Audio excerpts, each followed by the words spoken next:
As-tu déjà entendu parler du bon vieux temps, de l'âge d'or, cette période où tout était beau et parfait? Tu en as peut-être déjà entendu parler grâce à tes parents ou à tes grands-parents. Mais oui, tu sais, c'est quand tout était mieux avant. Personnellement, cette époque, on m'en a souvent parlé, et ce depuis ma plus tendre enfance.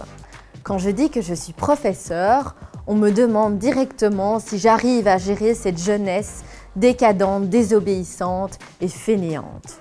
En fait, cette phrase a sûrement des décennies. D'ailleurs, on a découvert qu'il y a déjà 2000 ans, on vantait une époque passée.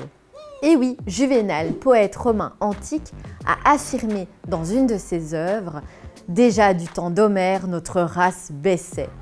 La terre ne nourrit plus aujourd'hui que des hommes méchants et chétifs. » C'est aussi le cas du poète Valérus Caton, qui disait être né à la mauvaise époque en vantant cet âge d'or tant regretté. Cette philosophie du « c'était mieux avant », on appelle ça du passéisme. En d'autres termes, c'est une préférence que l'on accorde au passé. Je ne vais pas trop critiquer les personnes qui disent ça, en fait elles le disent par nostalgie. Aussi, le psychologue Serge Cicchiotti affirme que dans le présent, nous sommes plus touchés par le négatif.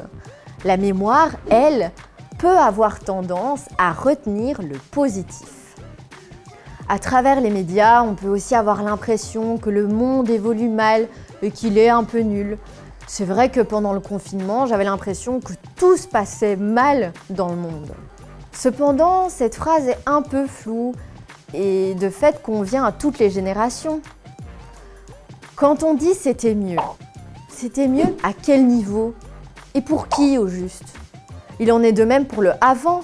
Avant quand? À quelle époque?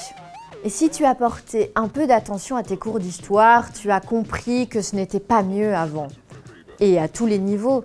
Il y avait des guerres, des maladies qu'on ne pouvait pas soigner, les enfants n'avaient pas droit jusqu'en 1989, et les femmes peinent encore, à avoir des droits. Ce type d'affirmation, on appelle ça une idée reçue.